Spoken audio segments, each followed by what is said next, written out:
Manuel Rosales tiene una camada de aliados de dudosa reputación que con el paso del tiempo aumenta en número e infamia.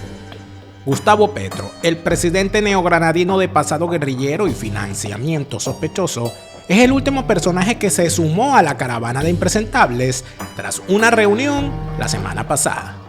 El encargado de Colombia responde en medio de las críticas al presidente Gustavo Petro luego de que dijera que durante su visita a Caracas se reunió con los sectores más importantes de la oposición venezolana, entre los cuales no estaba la candidata inhabilitada María Corina Machado. Según Petro, hizo una propuesta a Maduro para la paz política en Venezuela. De visita en Washington fue abordado por periodistas. Nuestra corresponsal en la capital estadounidense con el informe, María Molina. Buenas tardes, María. Expedientes del chavismo en pastillas de memoria aprovecha la oportunidad y remolca de regreso la relación entre el guerrillero arrepentido y el narcotráfico latinoamericano. Prepárense para recordar las declaraciones de sus ex esposas y de sus vástagos, acusándolo de tomar el dinero de los carteles de la droga.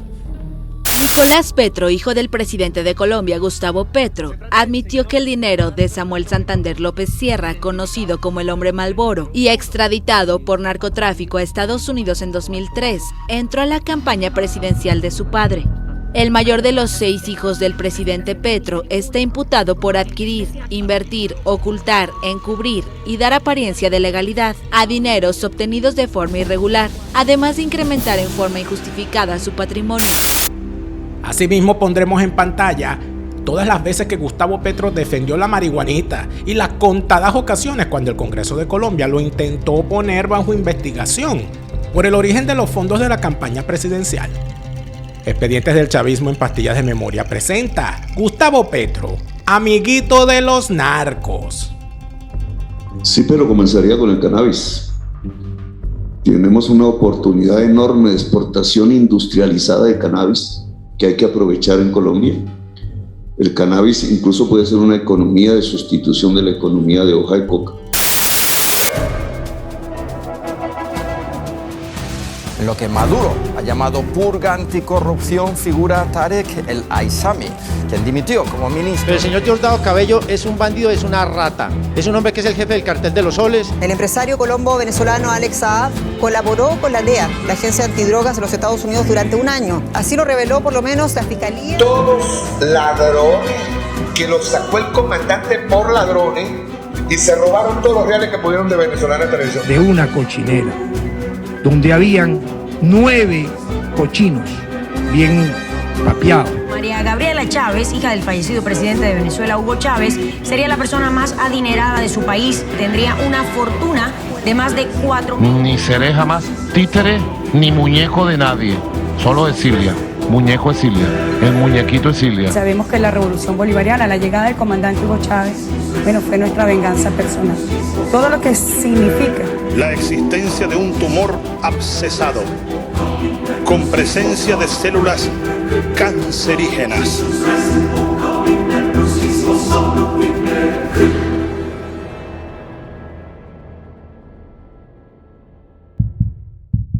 Pastillas de memoria son presentadas por Hispanidad, abogados y asesores. En España, el bufete número 1 en extranjería, obtención de nacionalidad española y asilo. Hablemos de Escocia en castellano, tus viajes a Escocia en tu idioma. Tu asesor Gustavo, en Estados Unidos la mejor póliza, la que compraste ayer. La segunda mejor, la que compras hoy. Mañana puede ser demasiado tarde. Carelis Bustos y su novela La vida es el mismo infierno, la cruel cotidianidad. Zaida Belén Martínez y lo bello de Venezuela en su libro Lo que me dio la luna. AMBS Servicios, en Estados Unidos, el pago de tus impuestos y planeación financiera que marcan la diferencia. Olivia Sifontes y su libro Destrucción de un país para entender el daño que nos hicieron y nunca olvidarlo. Las puertas de Santiago Don Mar, una historia para pensar. La mujer adúltera existe y no es un bolero. La mujer adúltera, un libro del doctor Danilo Tegler.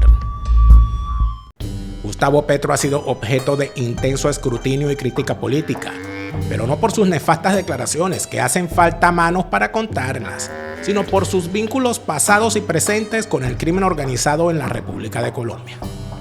Comando Iván Marino Ospina está bajo las órdenes del guerrillero Luis Otero. El genio de la operación militar, de la idea de coger el Palacio de Nariño y cómo tomar el Palacio de Justicia y cómo tomárselo y cuántos hombres y en qué forma hacer la operación, se debe a Luis Otero, uno de los comandantes de la toma. Luis Otero era un hombre que ya había estado, digamos, en la inteligencia de grandes operaciones del M-19. Él es el que se ideó la idea de la toma de la embajada dominicana. Participó en la operación del Cantón Norte, que se llamó la Operación Colombia, en una operación por medio del cual en el 79, casi en los inicios del M-19, un grupo logró hacer un túnel en la ciudad de Bogotá hasta los almacenes de depósitos de armas del ejército y sacó 5.000 armas. Para empezar, porque nuestro personaje militó como guerrillero en un movimiento socialista dedicado al robo y al secuestro. El M-19 fue responsable de crímenes atroces, como el robo de la espada de Simón Bolívar o el asalto armado al Palacio de Justicia. En el Palacio de Justicia, el ex jefe de sicarios de Pablo Escobar Gaviria, alias Popeye, aseguró que la toma del Palacio de Justicia fue financiada por el cartel de Medellín. La búsqueda de la verdad. El ex jefe de sicario de Pablo Escobar Gaviria, alias Popeye, se proclama como la memoria histórica del cartel de Medellín. De hecho, el Tribunal Especial conformado para esclarecer los cruentos hechos lo tuvo en cuenta como testigo de excepción. La certeza es 100%. Yo siempre lo he asegurado, yo declaré ante la Comisión de la Verdad, que es un grupo de expresidentes de la Corte Suprema de Justicia. Gracias a su testimonio, el Tribunal Especial de Juristas llegó a una conclusión contundente. La toma del Palacio de Justicia la financió el cartel de Medellín. Para negociar la nuestra adición de colombianos hacia los Estados Unidos de Norteamérica en el gobierno del doctor Belisario Betancourt Cuartas. El plan A era negociar la nuestra adición de colombianos hacia los Estados Unidos y el plan B era quemar los archivos que estaban dentro del Palacio. Y el plan C era matar la mayoría de magistrados de la Corte Suprema de Justicia, ya que Pablo Emilio Escobar Gaviria era un depredador de la justicia.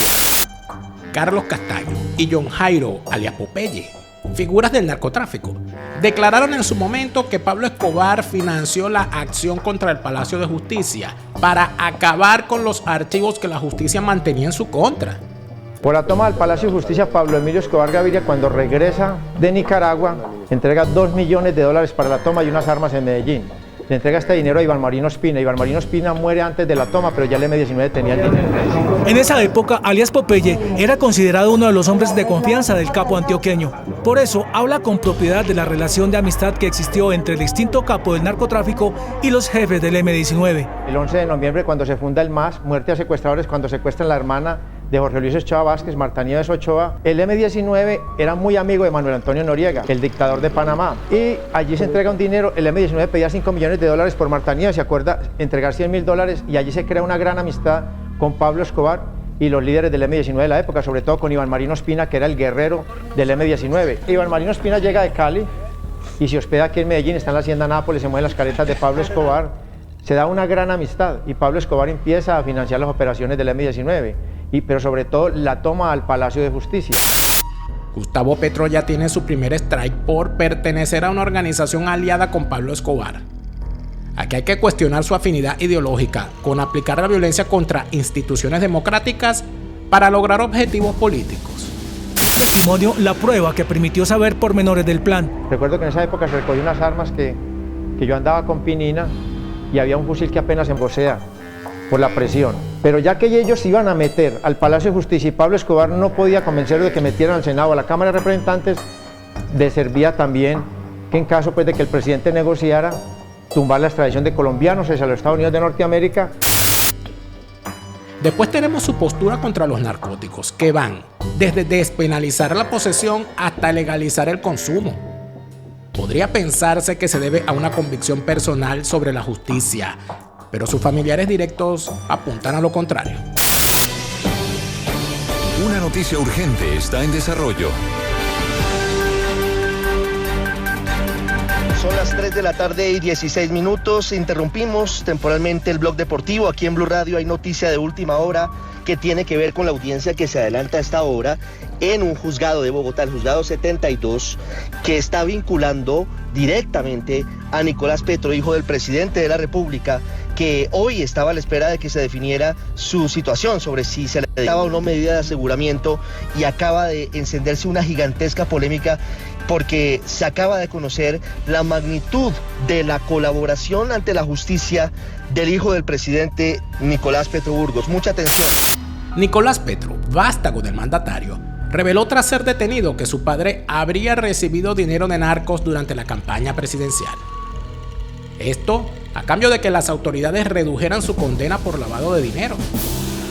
Dentro del marco de la colaboración que anuncia Nicolás Petro ante la justicia, ante la fiscalía, Nicolás Petro hace afirmaciones muy delicadas. Primero, acepta cargos, acepta los 2 delitos que le imputa la fiscalía, acepta enriquecimiento ilícito y acepta el lavado de activos. Pero lo más importante y lo más serio es que Nicolás Petro dice que tiene en su poder documentos y él testifica que efectivamente ocurrieron 2 cosas irregulares en la financiación de la campaña de Gustavo Petro, que hoy es el presidente de Colombia, en la campaña de mayo del año 2022. Por una parte, según Nicolás Petro, se habrían ingresado dineros de manera irregular, dineros de empresarios, dineros que no fueron reportados ante el Consejo Nacional Electoral, y por otro lado, dice Nicolás Petro que la campaña de su padre, el presidente Gustavo Petro, ingresaron dineros producto de actividades presuntamente irregulares de personas que hoy tienen cuentas pendientes con la justicia, como son Samuel Santander López Sierra, convicto ex narcotraficante, que hoy es el candidato a la alcaldía de Maicao, el hombre Malboro, de Alfonso el Turco Ilzaca, quien está siendo investigado por la justicia, y de otros empresarios. Dice exactamente: el Congreso de Colombia anunció durante el año pasado la posibilidad de una investigación por la entrada de dineros del narcotráfico a la campaña del presidente. Además de su hijo, el exguerrillero también fue señalado por su ex esposa. Como si no fuera suficiente haber militado en una organización socialista dedicada al secuestro y haber sido detenido por porte ilegal de armas, nuestro personaje fue acusado por su misma familia de recibir dinero de los carteles de la droga. Dichos dineros, con los cuales incrementó su patrimonio económico el señor Nicolás Fernando Petro Burgos de manera injustificada, unos de ellos ingresaron a sus arcas y otros a la campaña presidencial del año 2022, donde resultó electo nuestro actual presidente, el doctor Gustavo Petro Urrego. Consideraría la promoción del cultivo de hoja de coca para potenciar el uso farmacéutico y otros derivados lícitos? Sí, pero comenzaría con el cannabis.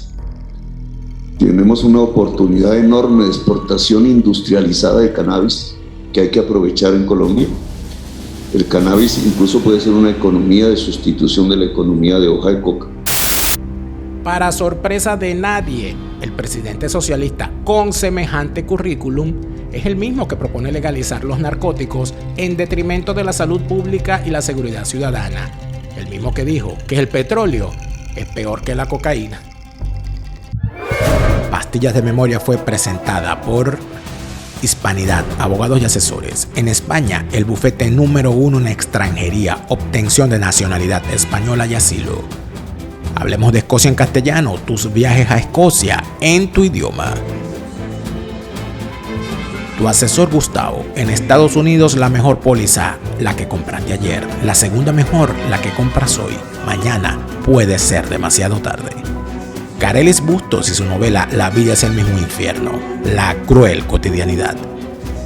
Zaida Belén Martínez y lo bello de Venezuela en su libro Lo que me dio la luna. AMBS Servicios, en Estados Unidos, el pago de tus impuestos y planeación financiera que marcan la diferencia. Uribia Sifontes y su libro Destrucción de un país para entender el daño que nos hicieron y nunca olvidarlo. Las puertas de Santiago Don Mar, una historia para pensar. La mujer adúltera existe y no es un bolero. La mujer adúltera, un libro del doctor Danilo Tegler. This is for something that